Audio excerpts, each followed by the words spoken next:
Hereby I open this academic ceremony in which Ms. Manon M.J. Berg will defend her academic thesis entitled Translational Research Investigating Psilocybin Underlying Neurobiological Mechanisms. Dear candidate, may I invite you to present a summary of your thesis and your studies and your conclusions in the next 50 minutes. I'd like to give you the word. Dear Pro-Rector, dear members of the Defense Committee, and hello colleague, friends and family. Today in my 15-minute presentation, I will elaborate on my PhD project entitled Translational Research Investigating Psilocybin, the Underlying Neurobiological Mechanisms. So some of you might have taken psychedelic drugs. You have taken LSD, ayahuasca, or psilocybin, also known as magic mushrooms. And when you took these drugs, you had a psychedelic experience. You might have felt perceptual changes, disordered sense of time, euphoria, and maybe some of you even had a spiritual experience. Yet you feel like you can't really talk about it. There seems to be a taboo for taking psychedelic drugs, with the idea that they are harmful and considered hard drugs. But is this really true? Are psychedelics a taboo? What if I told you the opposite might actually be true, and that psychedelics might have a therapeutic potential? So maybe psychedelics could treat, or at least help with symptoms of, for example, depression. Now look at this graph. It shows you the number of publications on psychedelics the last couple of years. I started my PhD in 2018, so really in the beginning of this peak. Then during my PhD, the number of publications exponentially grew. Along with that, a lot of media attention. So people are more open to talk about their psychedelic experience. The psychedelic drugs that I was particularly interested in is called psilocybin. So psilocybin is the active molecule in the so-called magic mushrooms. So there are over 200 different species of magic mushrooms, which you can find in the nature.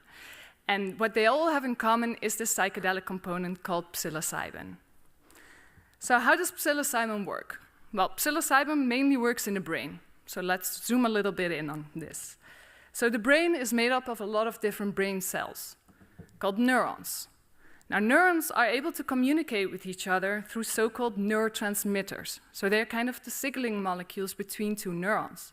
So you see here a neuron on the left, neuron 1, sends out the neurotransmitters, the little black dots, to neuron 2, and this is how it gets activated. So this is how neurons communicate with each other.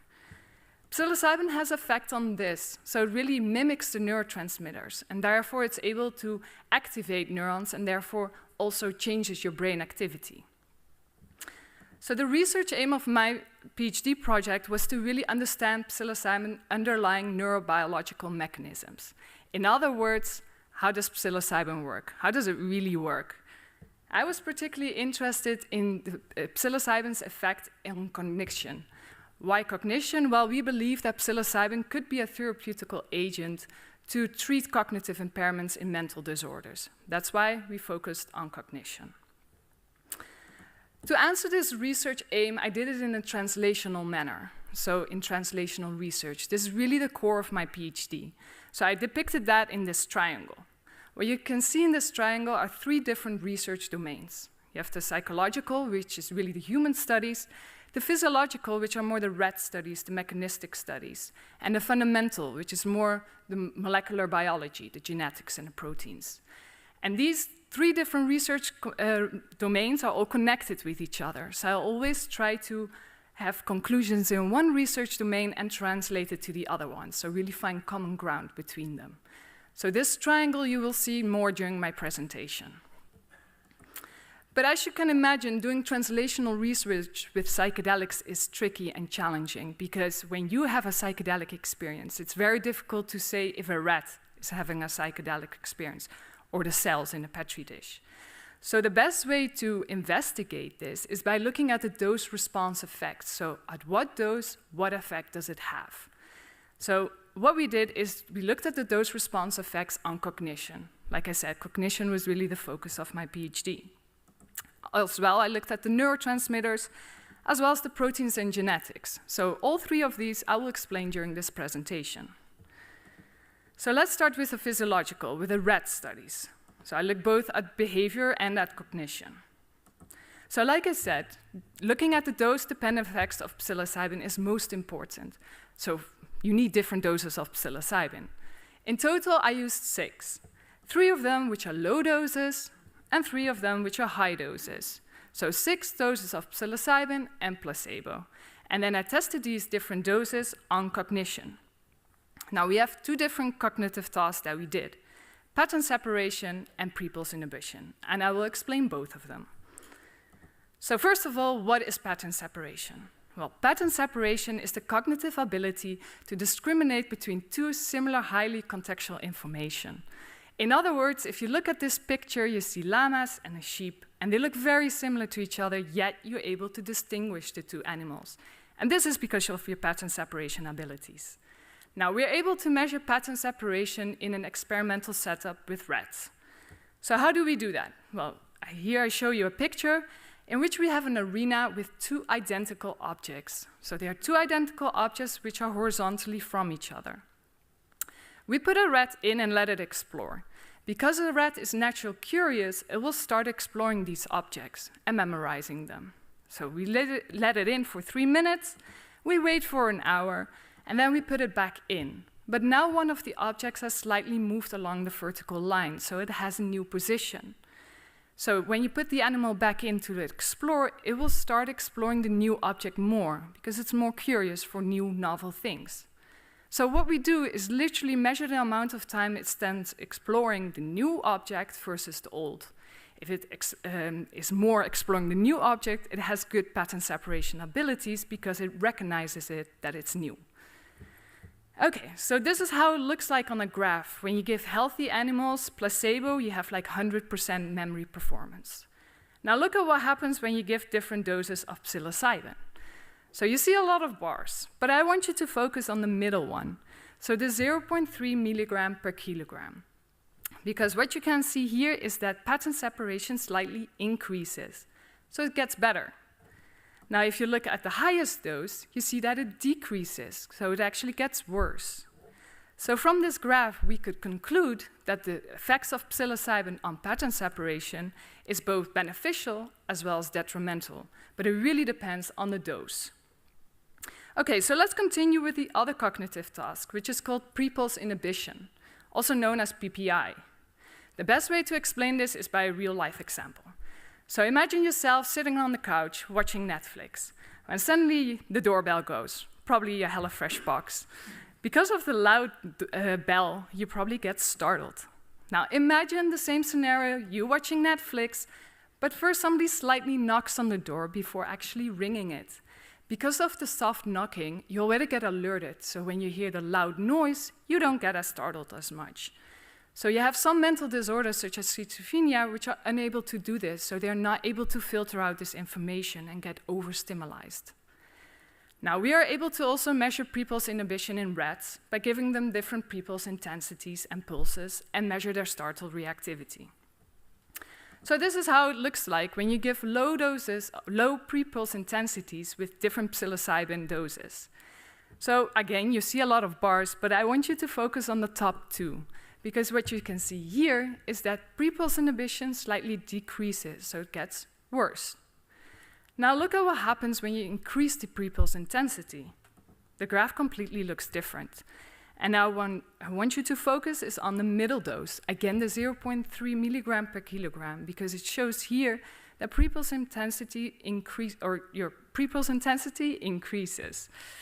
So from this graph, we could conclude that the effects of psilocybin on pre-pulse inhibition is both psilocybin dependent on its dose, but also pre-pulse intensity dependent. And there seems to be some interaction between the 2. So it makes it very complex. So remember this triangle, the core of my PhD. So I wanted to show you now how I combine 2 different research domains with each other. And the common ground is looking at the neurotransmitters. So remember the neurotransmitters to be the signaling molecules between 2 neurons. Well, you have a lot of different neurotransmitters in the brain, but the 2 I was focused on is GABA, and the other one is glutamate. GABA being an inhibitory neurotransmitter, and glutamate being an excitatory neurotransmitter. Now, these 2 neurotransmitters are kind of in balance in the brain. Depending how this balance shifts, that's how your brain communicates with itself. So we were interested, okay, what are the concentrations of these neurotransmitters in the brain? So we can do that through an experiment which is called intracerebral microdialysis. So intracerebral microdialysis is a pretty complex experiment, but I will simplify it as much as possible. So what we do is that you first need to have access to the brain. So what we do is that we surgically implant probes in the brain.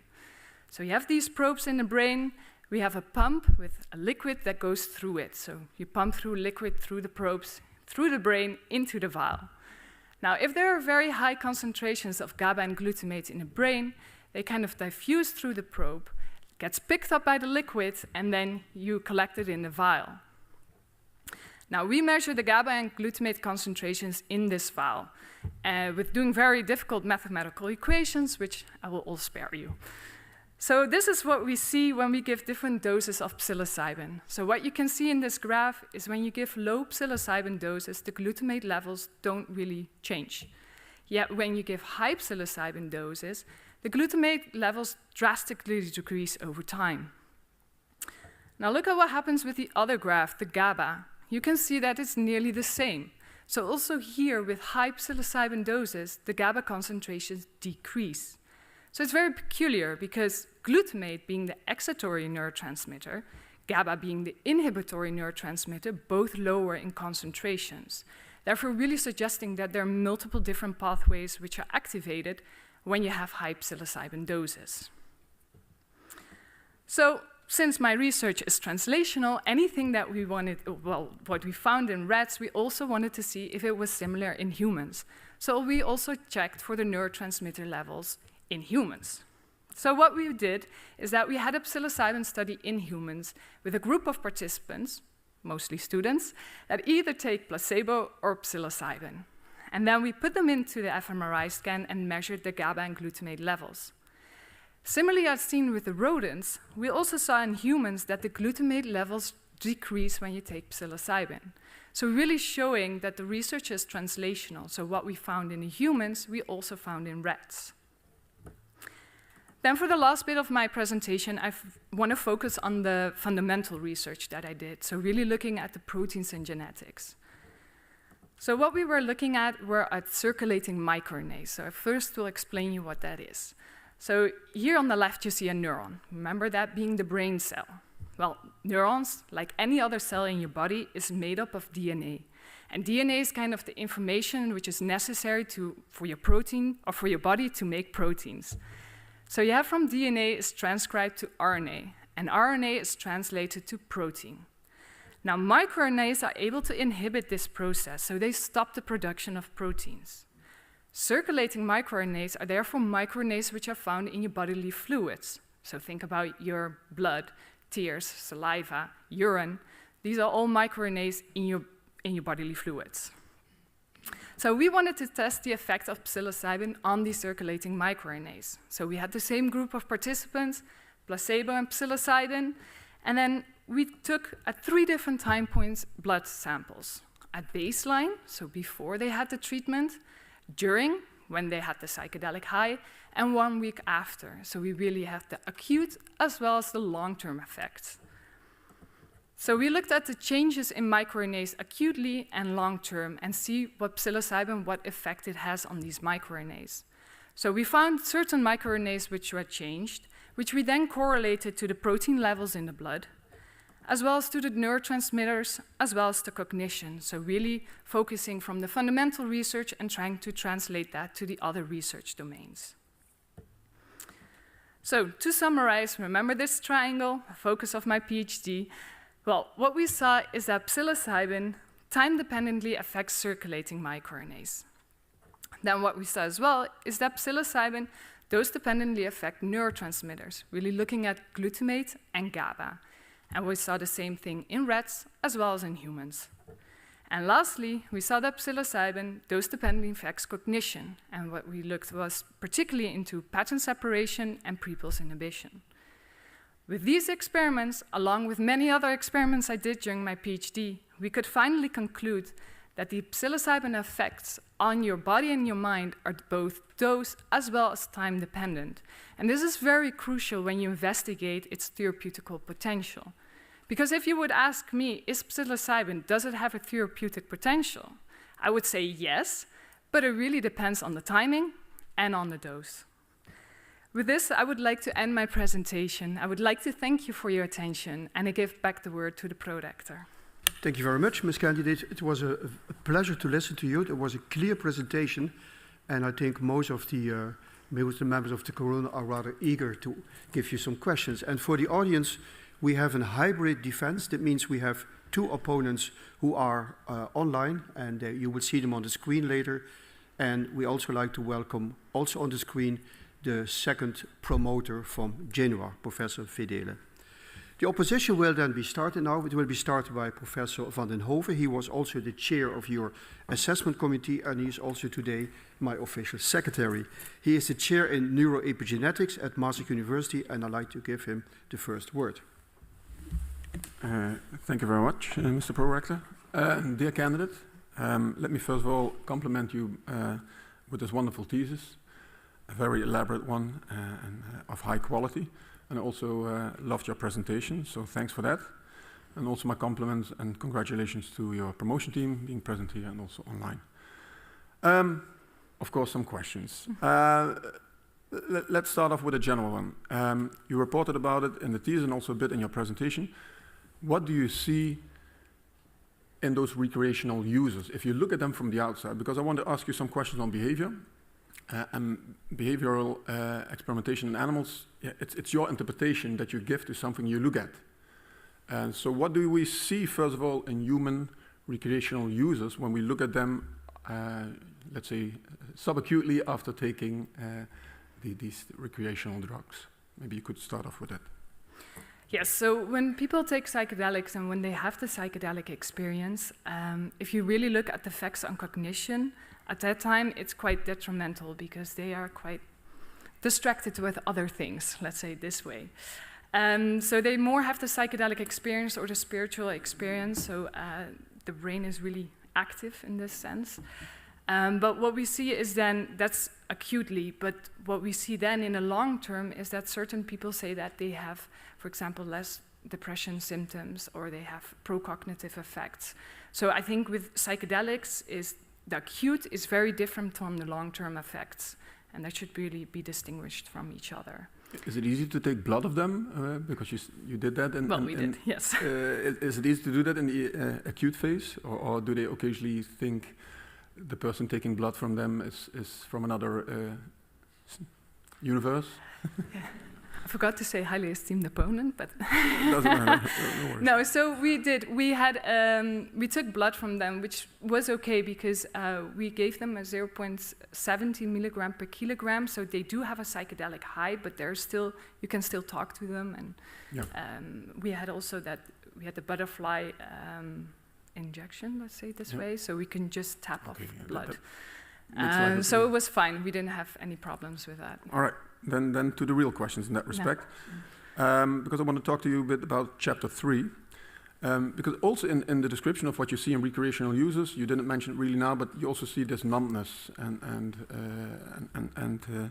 things related to that. So I was wondering, when I look at the anxiety data in chapter 3, you particularly report in the high doses an increase in anxiety, at least based on the measures that you looked at. One methodological question is, you did say you're correct for the latency to first enter a closed arm, so you did ignore that first period. But my question there is, was there any difference in that latency between groups? Yes, what we saw is that the highest dose of psilocybin, sometimes they would just sit down and it took a while before they actually got into the closed arm. But we corrected for that, so that was okay. But we didn't see that much differences. And then related to my introduction, what is your interpretation? Because it wasn't in here, this sitting still, but I was expecting that. So is this anxiety? Is it numbness? How do you interpret what you saw then, particularly in these high doses? Huh? Yeah, I would say it's more locomotion. So we see in the locomotion graphs as well that at the 10 milligram per kilogram, that they really don't move a lot anymore, and this is also because probably their serotonin 1A receptors are activated. So in the anxiety, I believe it's also quite a lot of locomotion, that they just sit and not move around that much anymore. So I believe it's more locomotion than anxiety that we see. I think I might agree, and there might be another opponent asking another question on this.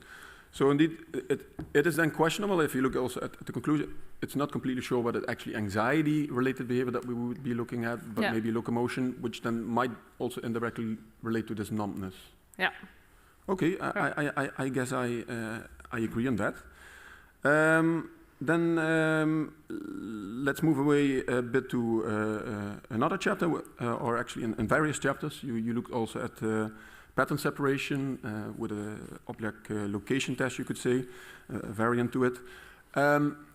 Question there is, one thing is on the conditions for testing. You report that this was done in the room where the animals are being housed at the same time, and that it was done in darkness. Is this, let's say, complete darkness, or is there still a light bulb somewhere? Yes, there is a small, so you have a little bit of red light, and there's a small light bulb for us to see, but we try to make it as dark as possible, because then the rats are in their active phase, so they explore more. So yes, many hours in the dark room. Okay, that is not always that easy. I know that from other PhD students that I supervise. Anyway, the question there is on the cutoff that you use for at the exploration time. In 2 chapters, I think you refer to 7 seconds as a cutoff. I know that a lot of people also take 4 seconds or another time frame. On what grounds did you base, in this case, the 7 seconds, if I may ask? So we looked at previous experiments that we did within the group. So it kind of goes from 10 seconds to 4 seconds, but you also look at the data to see what makes sense. So we put eventually a cutoff of 7 seconds, which have been used previously in our group as well. And how do you look then at the data? Because I understand that this may be a way to go. What do you do when looking at the data? Well, if half of the data has to be cut off because you say 4 seconds, then you increase it so it goes to 7 seconds. Okay, yeah. Yeah, that can of course be disputed, but is there a way you think you could look at the data, and you could either decide a priori, of course, and say 4 seconds, that's it. Is there a way by looking at your data by which you could get more insight on whether the data are then still reliable or not? Yes, because you give the same amount of seconds to all the rats, so it's not cherry picking in a sense, but you look at, do they move enough so that the object pattern separation task is a good measure? If they don't move at all, like the highest dose, then we took those out because it's not reliable data. Okay, and of course it relates a bit maybe to these light conditions, because if it's completely dark, vision is already poor in those animals, then it might be even more difficult. I still have time for one question? There is time. So thanks, I'm very pleased with those answers.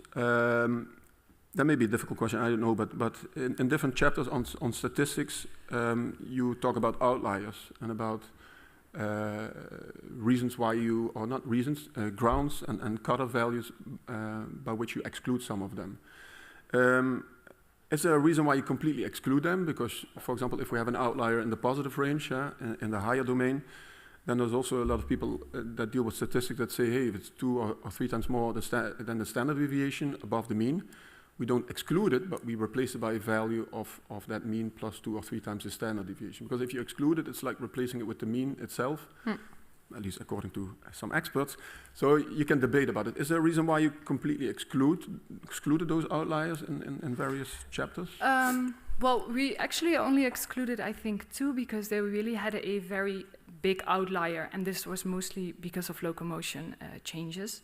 In the OPS data, we completely took out the highest dose because the animals didn't explore that much. So that's why the data was so dissimilar that you couldn't draw any conclusions from this. So they were not reliable.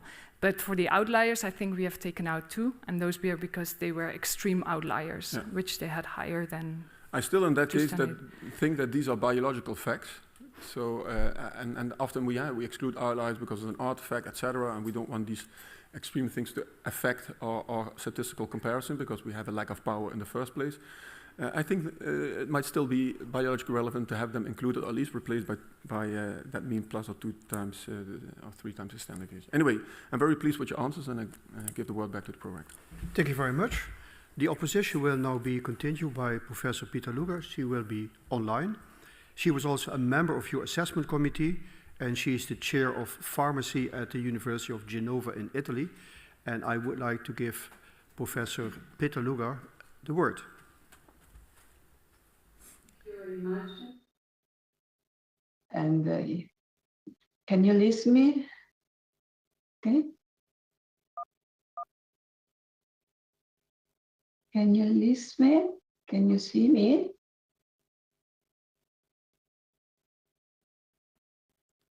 Sorry, there's some problem. Okay. No, there's basically no problem. We can hear you and we can see you. So please. Okay.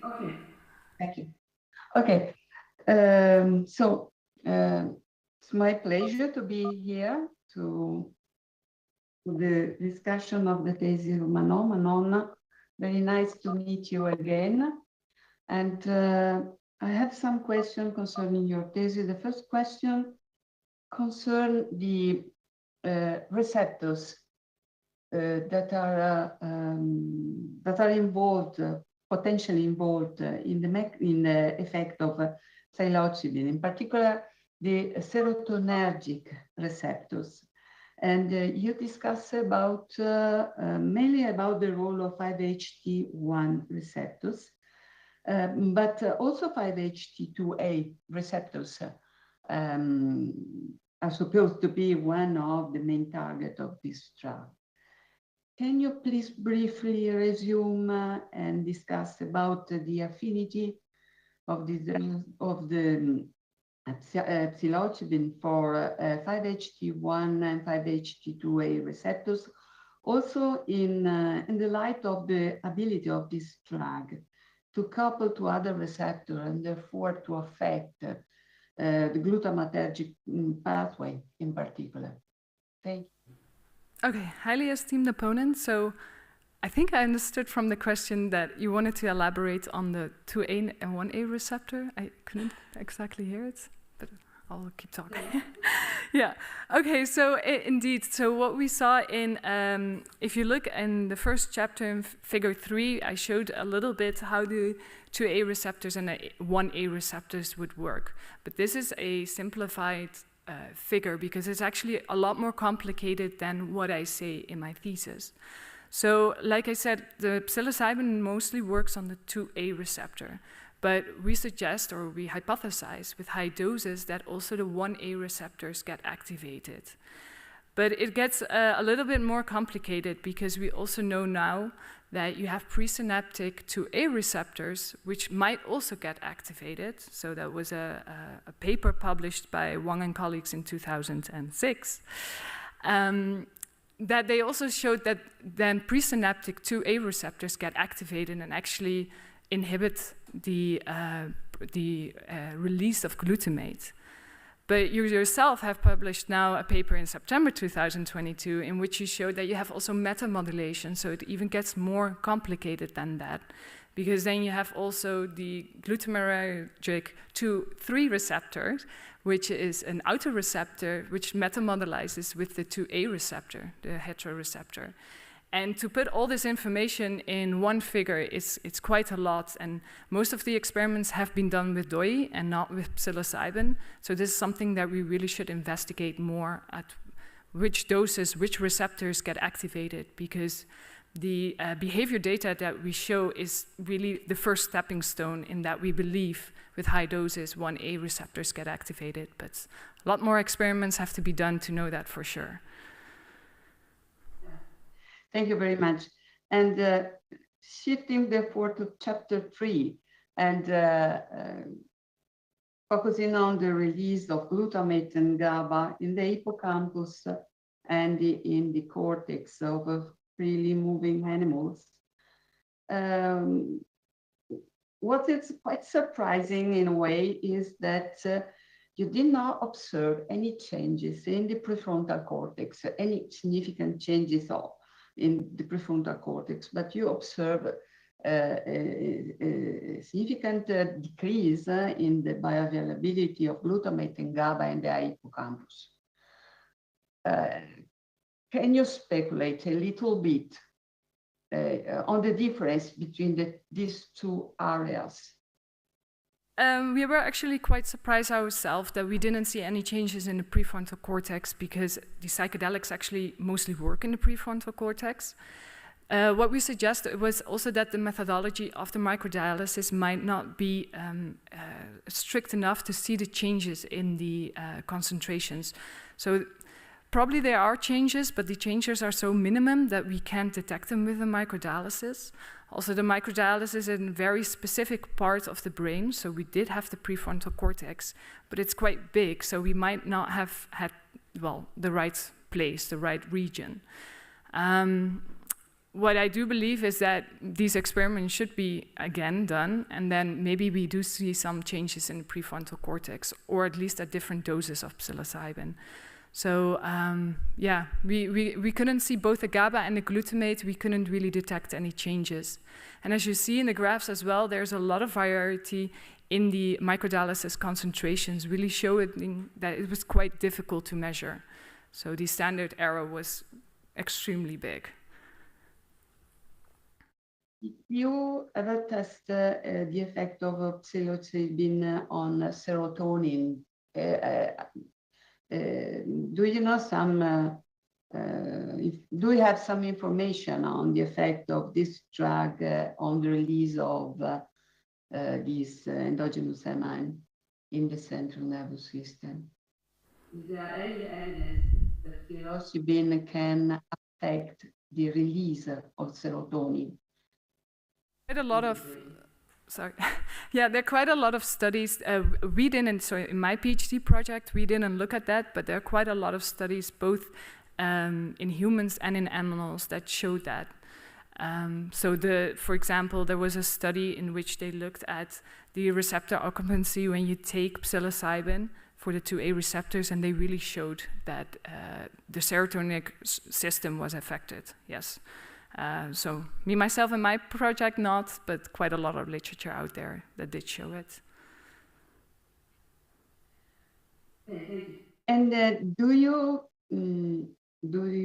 have any? Do you collect any information concerning the expression, or do you have any result concerning the expression of the 5-HT2A and 5-HT2-1 receptors following the administration of psilocybin? And as you cited before, and glutathione, and in general, changes in the expression of glutamate receptors in the brain of animals that were administered with the psilocybin?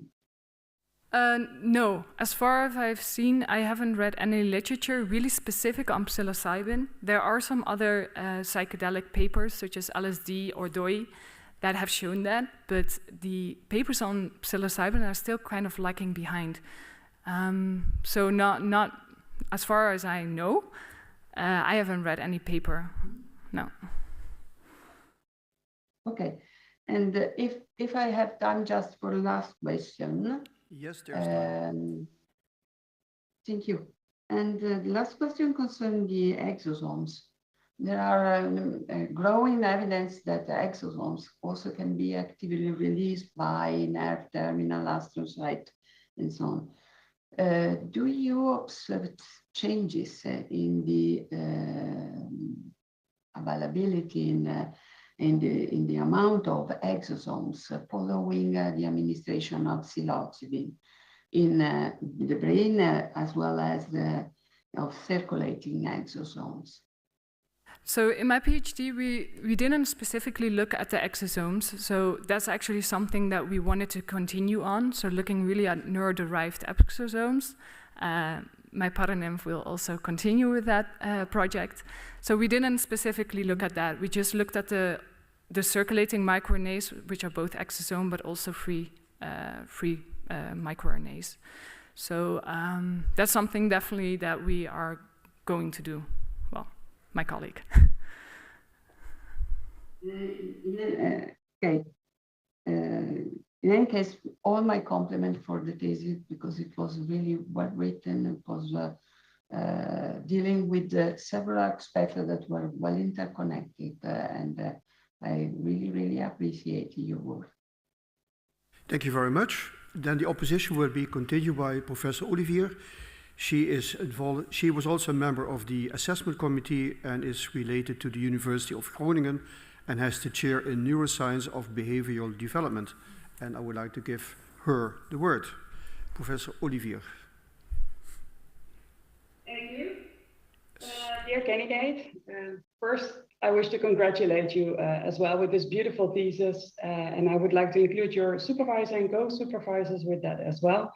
I've read it with pleasure. I'm always very interested in new therapeutic effects of drugs, and psilocybin is such a drug, and yeah, we know it works, long-lasting. You also described it that people can experience a reduction in mood disorders. Yeah, it's interesting to see then how does it actually work, and you have also been working on the underlying neurochemical mechanisms. So I really appreciated that, and therefore I read it with pleasure. It's also a very nice cover with all these colors. That's exactly what you think you would experience with hallucinations. So compliments for that. For my question, I would also like to go to chapter 3.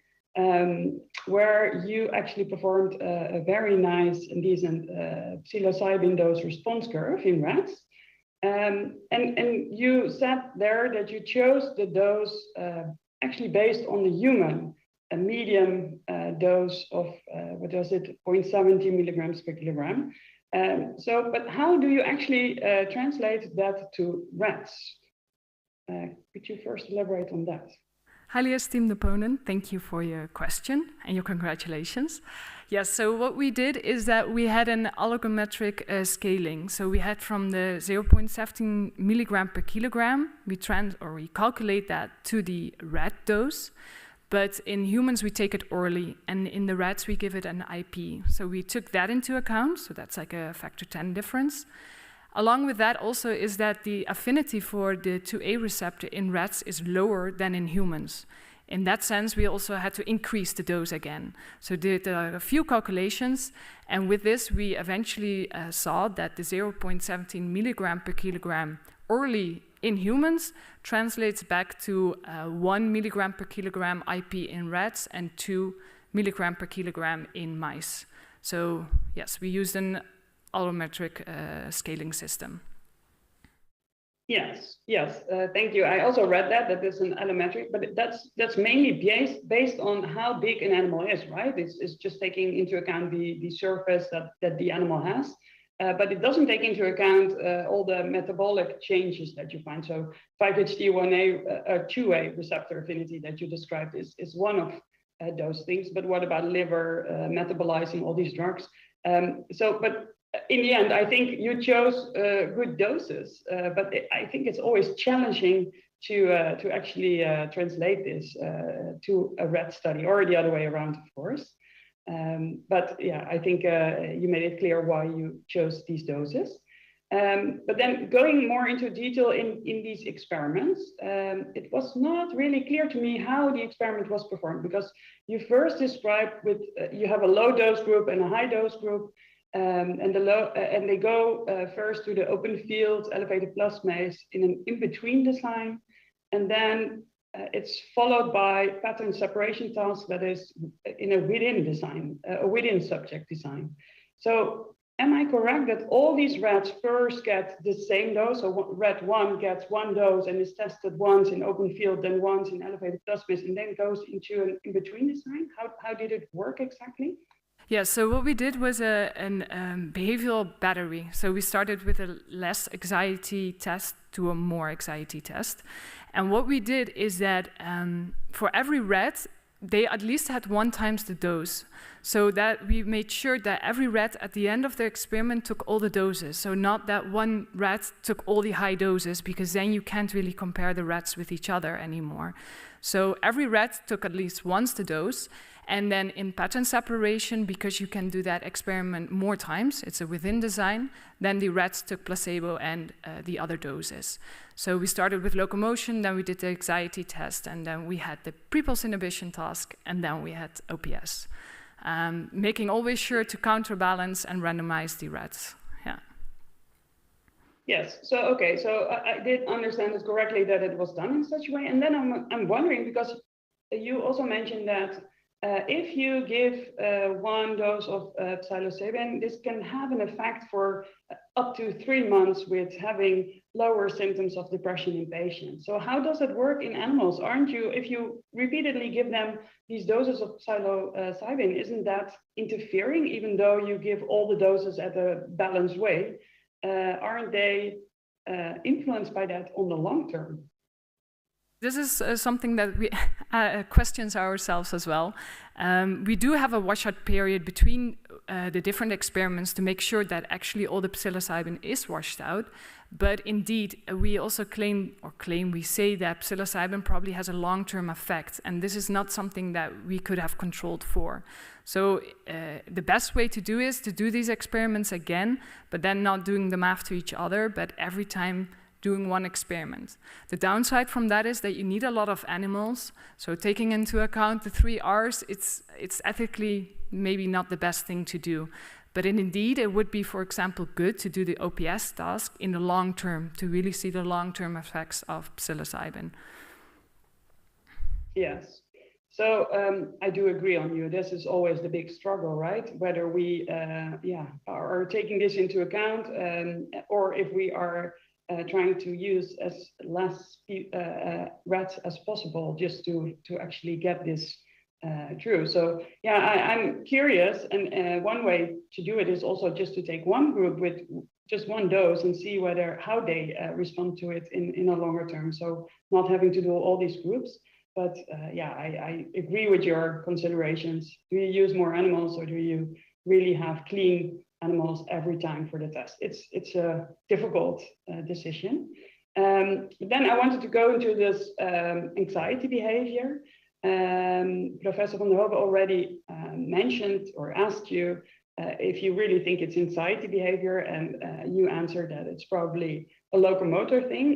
I agree on that. Because it's these high doses, and it might have an effect on the 5-HT1A. But you described this as well. So I was kind of surprised to not read more about it, because you have done all these experiments. So did you also see the flat body posture? Did you score for lower lip retraction? Did you look at temperature? All these things that are indicating that it is really a 5-HT1A effect that you are seeing there. Did you look at those effects in your behavioral experiments? Yes, I definitely saw the animals. So I've seen a lot of animals taking psilocybin. So especially with the high dose, we did really see that the locomotion was affected, and we did see this typical 1A receptor symptoms. The temperature we didn't check. That was really something that we thought, okay, we would do these experiments again. This is something to test. But at the moment of the experiments, we didn't really know what would happen. So yes, on hindsight, we could have done that. Yeah. That would tell you more about that. But then you also did a very nice experiment where you actually blocked the 5-HT1A receptor after psilocybin treatment. In mice. So I was wondering, what did you see in these mice, and what did you see after you gave them the Y drug? Are there also things present there? We took mice for the head twitch response, because rats don't really see it. And what you really do see is literally a head twitch response. So like in the graph, what we saw is that when you block the 1A receptor, the amount of head twitches get up again. We also checked to just slowly see what the way, so the 1A antagonist, what effects it has on head twitches.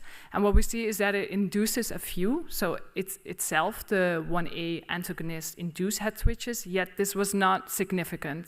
So what we might have seen giving the high psilocybin dose with the antagonist, we see that the head twitches go up again. This could be because of the blockade of the 1A receptor, but also of the way itself that induces some head twitches, which some other literature saw. We didn't see that significant effect. Yeah, so the head twitches is of course the readout parameter, but what I'm asking is, did you see anything else in those behaviors of the mice, and could you block that effect? Syndrome is just very different in rats and mice. Yes, it's quite different because what we saw in mice is sometimes they get very activated. I think it was the 3 milligram per kilogram, and they start like graveling a little bit, which we didn't see in the rats. The rats stay quite still. So we did see some species differences between the two. Yeah. Yeah. Yeah, and I know they also don't show the flat body posture and the lower lip retraction as response to it. But then my ask question, if I still have a short time for a short question? No, there's no Okay, short question. then thank you very much. I'll give the word back to the rep. Thank you. The opposition will be then continued by Professor de Kok. He was also a member of your assessment committee and is professor of population-based toxogenomics at our university. I'd like to give him the word. Thank you very much, Mr. Pro-Rector. Congratulations with this very colorful thesis. I think we can all imagine where the inspiration came from, and also for your promotion team. You entered a relatively new domain of research, which is exciting. It's a bit like walking in a fresh field of snow where there's no paved ways, and that's always nice. I thought that was appropriate. But at the same time difficult and maybe even dangerous because there may be a red or orange coat. Nevertheless, you took the challenge, and I think that's an achievement in itself. And now I would like to focus on the use and value of circulating microRNAs in chapter 6 and 7. And in chapter 6, you focus on the value of circulating microRNAs, typically in psychiatric and neurodegenerative diseases, and you start off with a sort of a review. And on page 144, you indicated that you excluded upfront negative studies. And I was wondering why, if you have a question whether or not these are of relevance, by excluding negative results, you exclude a potential answer to your research question. Can you reflect on that? Highly esteemed opponent, thank you for your question. Sorry, I need to ask for an elaboration. Which negative results are you No, you talking exclude about? negative studies, which excludes the possibility that if there is a load of negative studies, that actually is the answer to the question if they are relevant or not. In the review in Yeah. chapter okay, sorry. In chapter 6, Now, yeah. Yes, indeed, because there were a few studies that looked at circulating microRNAs that they didn't see any effect on the circulating microRNAs, so I didn't add them. So then the detailed question is, how many of studies were negative? Was that just 1%, or was that actually quite a considerable proportion? Well, the research where I had negative results, they often don't get published as well. So I actually don't know how many studies are done which are not published because of negative results. And I think the ones I read were only like 3. Yeah. Very okay, little. that is publication bias, and by having sort of, you put on top of that your own selection, and Yeah. I think that was maybe not the best thing. And I understand, of course, that if there's no result, that you cannot extract mechanisms from that. For the MDD, so the major depression disorders, you indicate that low serum BDNF is suggested as a biomarker. And two microRNAs that decrease this marker are upregulated in MDD patients. So my question is a simple one.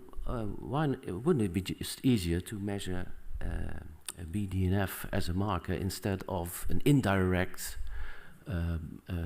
circulating microRNA that affects also an awful lot of other genes? Yes, so I think the best way to go is not only looking at one marker, so not only at BDNF levels, not only at circulating microRNAs, but really get the full picture. Because if you see a lower in BDNF, it could also mean other things. So really looking at circulating microRNAs, the symptoms that you have with lower BDNF, then you get the full picture, and then you can really say if you have depression or not, and which type of depression. So I think you should always have multiple things. Okay, I agree on that. It gives a much broader picture, but it's less specific. Another benchmark is the gene expression in post-mortem samples. And my question there was, again, you look if there is dysregulated circulating microRNAs that relate to this, but isn't that a problem that the post-mortem has an awful lot of other processes that may have an impact on that gene expression level, which you use as a benchmark? So in other words, can you not be deceived by these genes?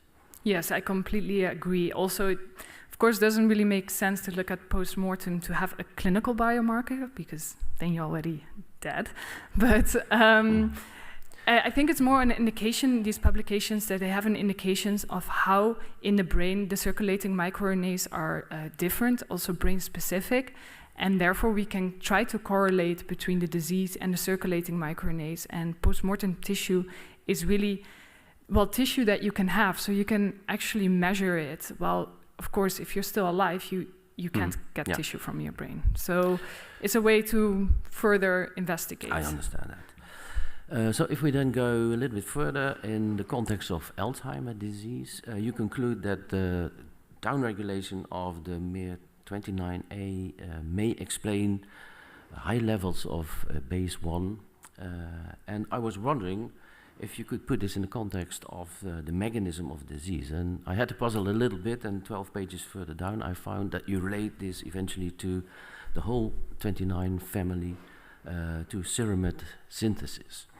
So now my question is, how do you envisage the sequence of events here? Is the disease the trigger, or is the modulation of the microRNA expression actually the starting point? Yes, this is something that I also had a lot of discussions with, because we don't actually know if it's the disease that triggers the circulating microRNA changes, or do the microRNA changes trigger the disease.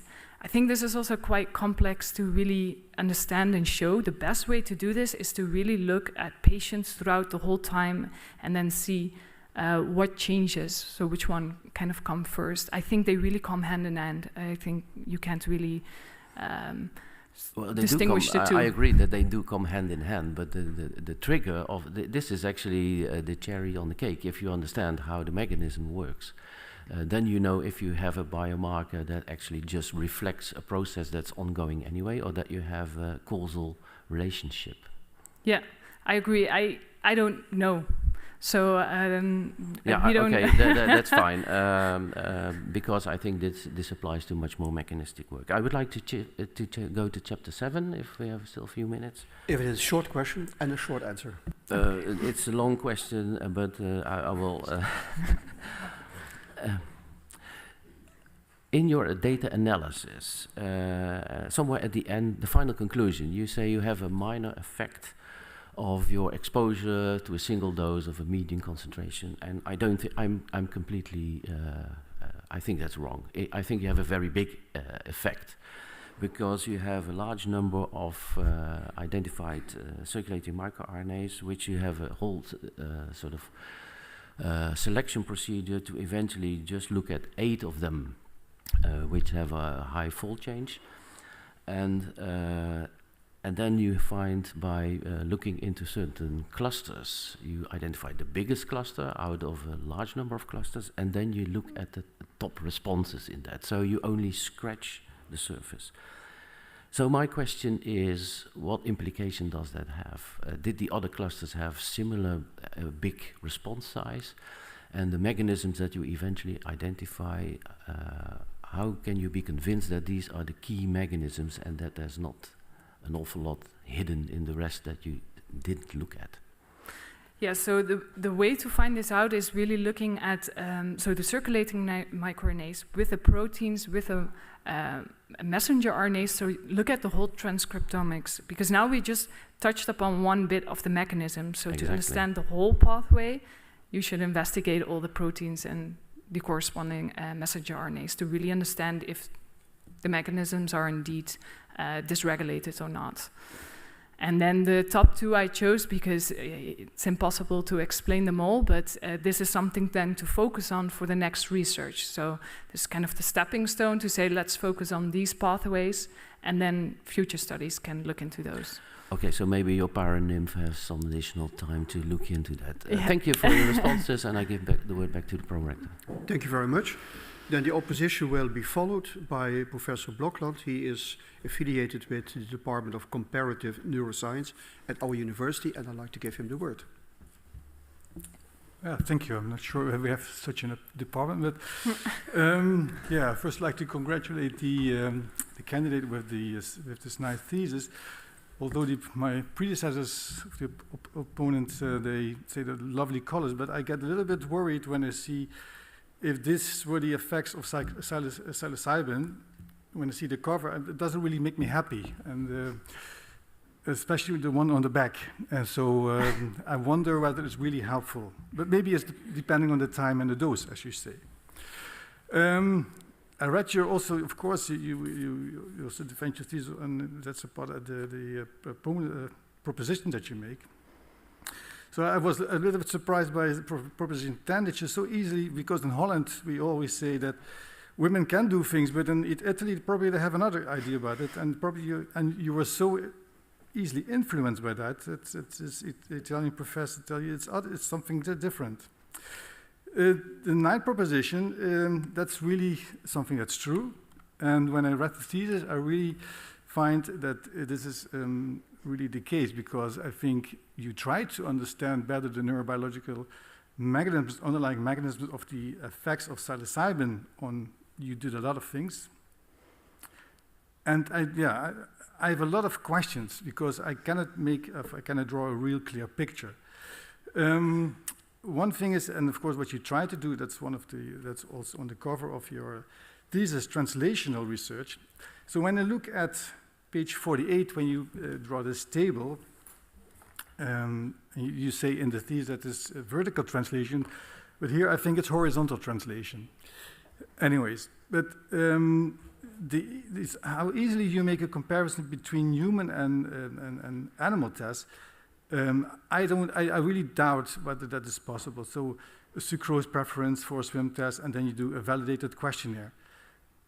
I don't see this translation of these tests. And we already talked about the plus maze, where you interpreted the data as increased anxiety, whereas we know from humans it is a decrease in anxiety.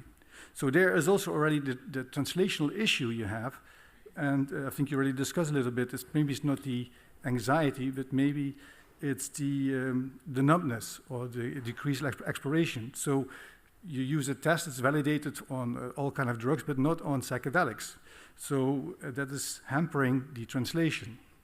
So of course you have to defend your thesis. I just wanted to ask you, are you still in favor of this table and suggesting that this is the way to translate effects from psychedelics to humans? Highly esteemed opponent, thank you for your question. Yes, I still stand behind this table, because we try the best to translate between humans and rats, but it's always very tricky. So you have certain behavioral tasks, such as the pattern separation and then pre-pulse inhibition, which are very translational, because we nearly do the same thing in humans as to rats. But looking at, for example, the sucrose preference test, yes, that's quite difficult to translate, and I think that will always remain very difficult. But for example, the anxiety test that we saw, it was the acute effects. While when we do the psychedelic questionnaires, they're normally talking about the long-term effects of psychedelics. So that's also already a difference. So yes, it's quite difficult. Some of them, I think it's the best what you can do. But especially looking then at the dose-response effects, then you have more an idea of what's going on. But then do we need animal models? Because we can do all the tests with humans. So we don't have to bother about the translation because we can see the effects of all these drugs in humans because all these studies already have been published. So why would we use them then? Well, I disagree. I think we do need animal models because we can do mechanistic animal studies, so use different antagonists and agonists. We can do intracerebral microdialysis, which is not possible in humans. We can get the blood, the tissue, to really fully comprehend what is going on. And these are all experiments that we can do in humans. So that's why we want to make as translational as possible to really combine the two and do certain experiments in animals which are not possible in humans. Yeah, that was exactly the answer that I expected, of course. Yeah, and then, but when we go to chapter 3, which is a really nice chapter with all kind of data, but when I read the chapter, I do not get a better understanding of the mechanism. I mean, of course, with the head twitches, you really nicely do the experiment with the ketanserin and the wake substance that you see the mechanism of the 2A and the 1A, so there's some understanding there. But when I see the microdialysis data, you measure glutamate and GABA. So then I wonder, why didn't you use a glutamatergic drug in order to investigate the role of these neurotransmitters? Because they seem to have an effect on these, so psilocybin has an effect on glutamate and GABA. So what would you expect when you would use glutamatergic drugs on the head twitches, for example? So then the head twitches would also increase. Well, depends. No, depends. It really depends on which drugs as well, because the head twitches are something it's a measure of psychedelic experience. So no, I wouldn't expect that to be that much head twitches. So, but if you then combine psilocybin, where you, for example, the 0.3 or the 3 milligram, and you would you would also co-administer like the MK801, an NMDA receptor antagonist. What would you expect then? Then I would expect the head twitches to go down. But maybe this was already published. I don't know. Maybe there's something to look into and do for future experiments for sure. But you would expect a decrease? Yes. If you antagonize it, yes, I would decrease. You can finish your question and you can finish your answer if you want, if it's short. Yeah, the question is whether the glutamate is involved in head twitches or is it purely 5-HT2A? No, glutamate is also involved in the head twitch response. Yes. Okay, then I rest my answer here and give it back to the prorector. Thank you very much. Dear candidate, dear Ms. Manon van den Berg, the time appointed for defending your thesis has now passed. The degree committee will now withdraw to discuss the quality of your thesis and also the way you have defended your thesis this morning.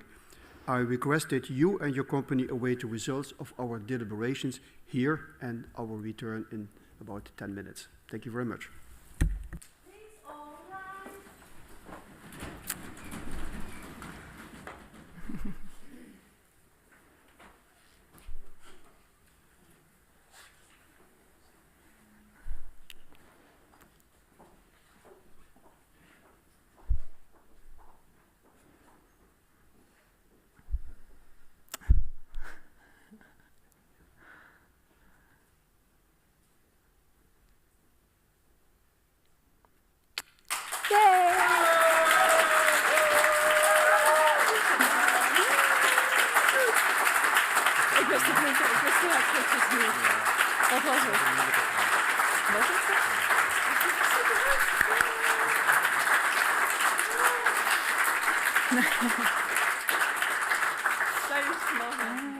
Okay, freedom.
The PhD defense has now ended.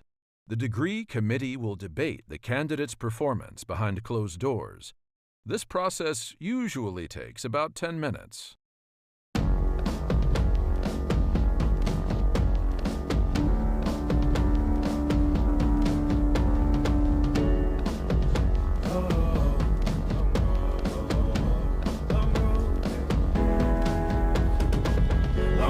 Southside, 10 miles in my rearview mirror. I know what it felt like. My goal's only getting clearer. East side to the west side. No place like home. If it's questions that you've got, go the extra mile and die.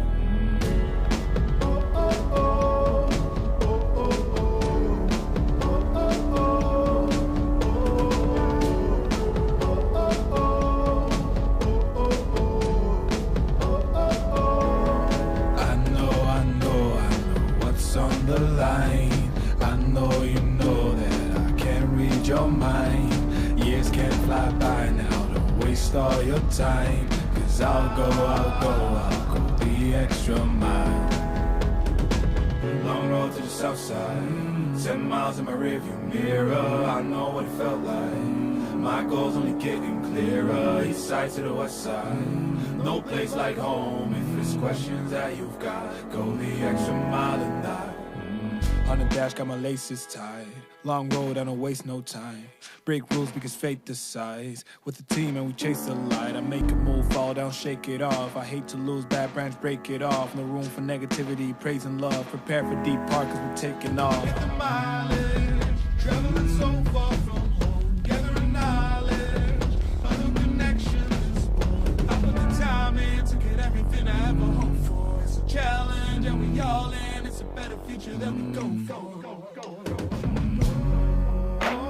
And even though these nights seem long, I know that I am never on my own. Know you've won the battle once you've grown.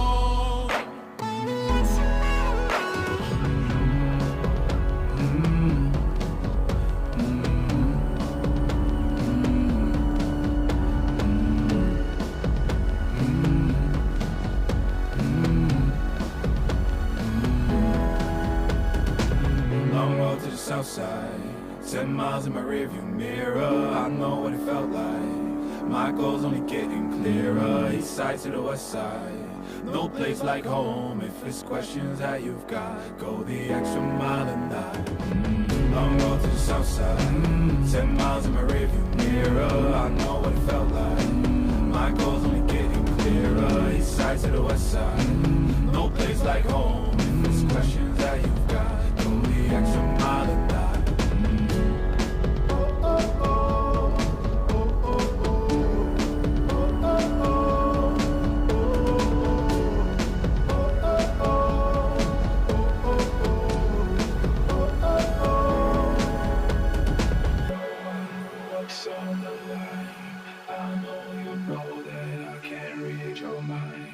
Years can't fly by now, don't waste all your time. Cause I'll go the extra mile.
heb hier is van wel.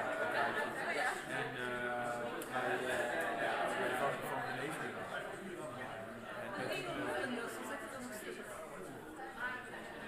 Ik werk nu namelijk in Den Haag, in de dependance. Ik werk al 6 jaar, dus ik ben hier begonnen. Ja, dat is 10 jaar geleden. Ja, ik ben hier 3 jaar weggegaan.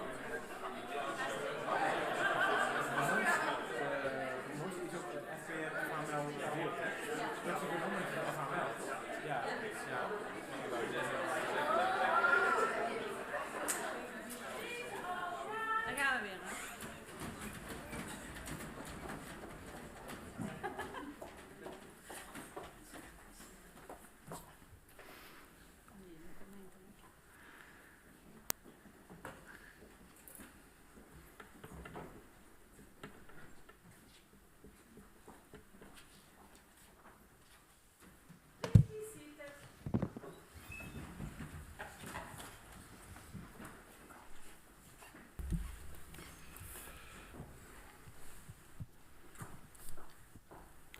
Geachte mevrouw de kandidaat, ik praat ook even in het Nederlands naar u. We hebben een groot aantal mensen hier in het publiek die vanuit origine uit Nederland zijn, dus ik denk dat het leuk is om ook Nederlands met jullie nu te gaan praten. Geachte mevrouw Van den Berg, de commissie hier aanwezig heeft zich beraden, niet zozeer over de kwaliteit van uw proefschrift, want dat was reeds goedgekeurd, maar vooral op de wijze waarop u dit proefschrift hedenochtend hier heeft verdedigd. Op grond van haar positief oordeel, maar ook gelet op de examens die u vroeger heeft afgelegd, heeft ze besloten u het gevraagde doctoraat toe te kennen. De hoogleraar professor Ramakers is gemachtigd u op de gebruikelijke wijze met deze waardigheid te bekleden en vanzelfsprekend geef ik hem gaarne het woord. Dames en heren, mag ik u verzoeken te gaan staan?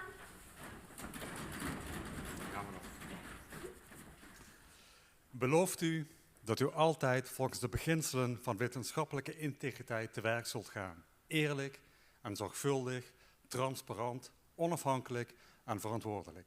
Ja, dat beloof ik. Krachtens de bevoegdheid, ons door de wet toegekend, volgens het besluit van de commissie hier tegenwoordig, verklaar ik hierbij u, Manon Marjolein Jacqueline van den Berg, tot dokter te bevorderen en u alle rechten te verlenen die daaraan volgens wet en gewoonte zijn verbonden. Ten bewijze hiervan overhandig ik u nu de bul, door rector, secretaris en overige leden van de promotiecommissie ondertekend en met het grootzegel van de universiteit bevestigd.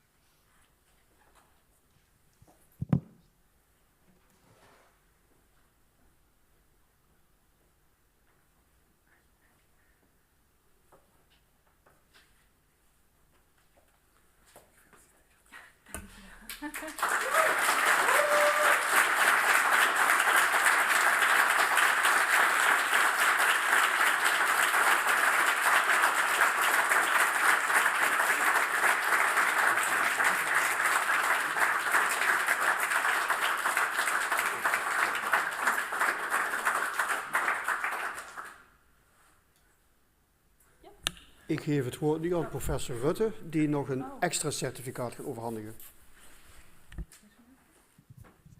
Nou, blijf lekker staan. Beste dokter Van den Berg, gefeliciteerd. Met deze mooie gelegenheid een geweldige verdediging. En ik wil graag ook een extra certificaat overhandigen. En dat betreft het PhD-certificaat van het Center for Integrative Neuroscience. Oeh, we hadden een dubbele van, die is eentje eruit gevallen. En deze wordt uitgereikt omdat u een van de eerste PhD-studenten bent die nu afgestudeerd is, gepromoveerd is van het Center for Integrative Neuroscience, een samenwerkingsverband tussen de faculteit Psychologie en Neuroscience, faculteit FHL en SBE in de binnenstad. En daarbij hebt u het op een geweldige manier gedaan om over die faculteiten heen een geweldig proefschrift te bewerkstelligen. Proficiat daarmee.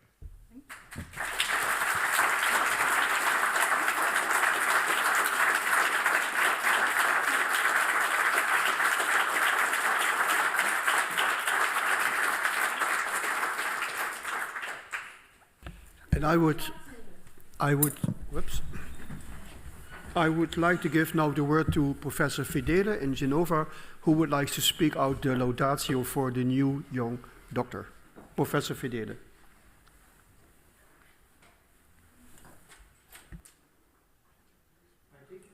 I think you have to unmute.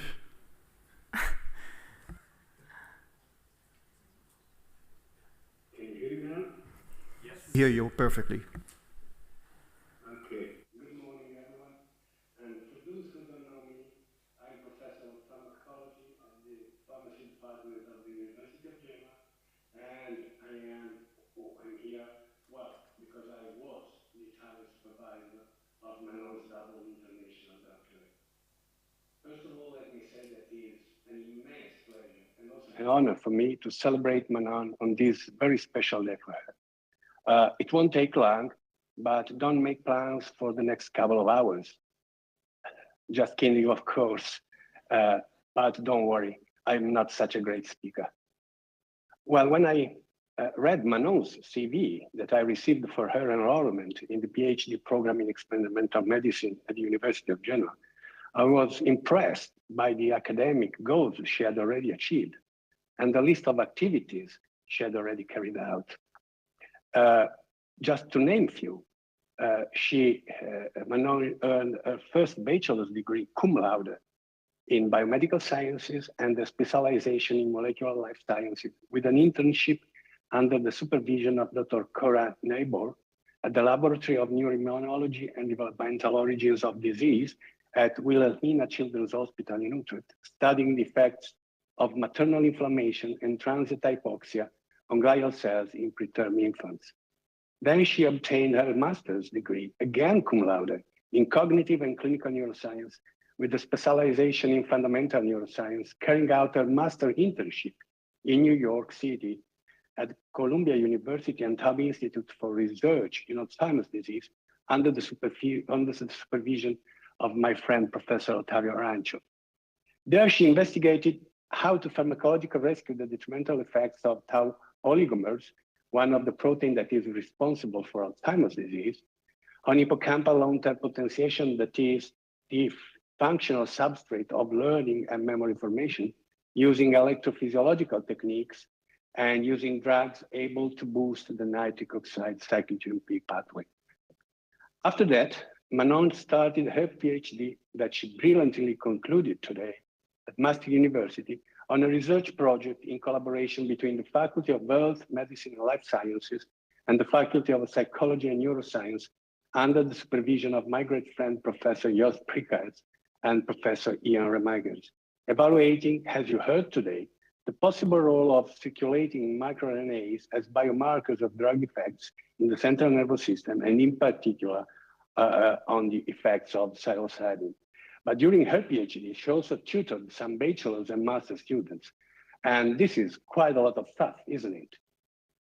As Manon said before, part of her PhD project was carried out in my lab in Genoa, where she spent 6 months investigating in vivo the effects of psilocybin on neurotransmitter release, and as you heard, in particular, glutamate and GABA, in vivo using transcerebral microdialysis that, as she said, is a very complex surgery technique requiring very high manual skills, and that Manon anyway rapidly acquired really with a minimum of training. By the way, I must say that being Manon's supervisor and interact with her every day has been quite a tough task for me, because since she's quite tall, which on average is normal for Dutch people, but not for many Italians like me, I always had to turn up my head to talk to her. And by the end of the day, my neck was hurting. Anyway, Manon did a tremendous job on her PhD project using microdialysis, HPLC techniques, and working hard even though we couldn't conclude all the experiments we planned due to the dramatic COVID pandemic that forced her to anticipate the return to Maastricht, and that was a real pity for us. Professionally speaking, besides her excellent laboratory skills, I was also impressed by the very good knowledge she has of the theoretical side of her subject, by her proactive attitude, working autonomy, precision, interpersonal skills, and above all, by her enthusiasm towards research.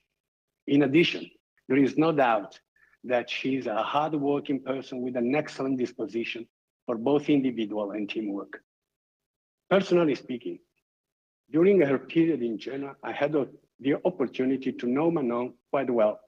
And I'm sure I can say that everybody who knows her knows what a nice person she is. Manon has an open and friendly character, and it's really easy to get along with her. Always smiling, always happy, always positive, always ready to help. And indeed, she quickly became a popular member of the laboratory, and everybody here has good memories of her. Besides science, we openly discussed over so many other different things that it's hard to remember them all but one. Like me, Manon is a foodie in the most positive sense of the word. She has a refined palate and she likes experiencing new food sensations. So while doing surgery or running experiments, we often spend some time talking about different Italian dishes. And I gave her some cooking tips on Italian cuisine, so that now she has more, let me say, weapons in her culinary repertoire. Actually, cooking also is considered science, isn't it? And the Mediterranean diet is also full of nutraceuticals one can benefit from. Therefore, now, Manon, you have also some notions of Italian food pharmacology, but I'm not sure you can put this on your CV. And to conclude, I can say without any hesitation that it has been a great pleasure to have you, Manon, in my lab. We really had a very good time. And the best result of this experience is the achievement today of your PhD degree. But for me, it is also the true friendship we developed beyond age differences. And now I would like you to all join me in wishing Manon, well, Dr. Manon van den Berg, all the very best for her professional and personal future with this exhortation. Come on, Manon, go on like this. Thank you. And now. Thank you.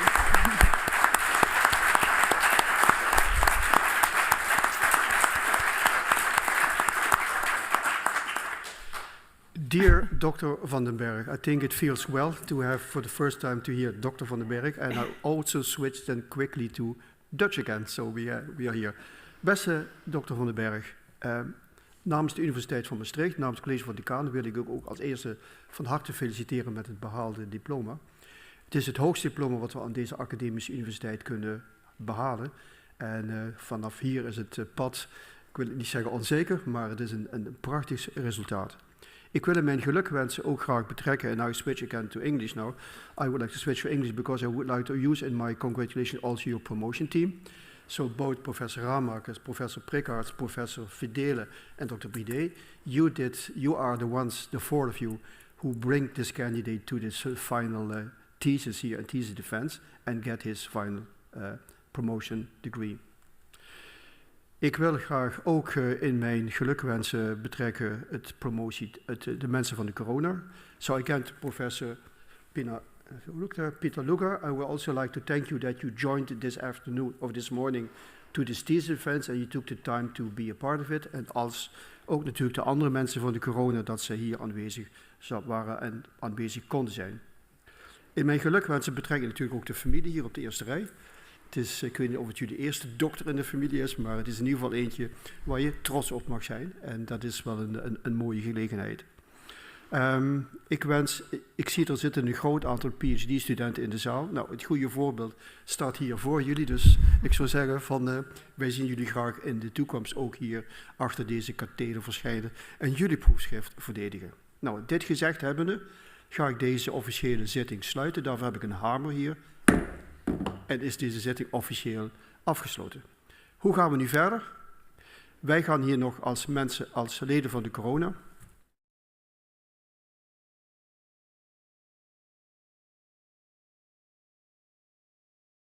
Hier foto's in de zaal met de mensen van buiten. Zodat ze straks op de kamer kunnen komen. En we maken nog foto's op de trap. Maar dat weerhoudt jullie niet om reeds koffie te gaan drinken, want we hebben hier een prachtige ruimte, de rechterzaal rechts, de pedelzaal die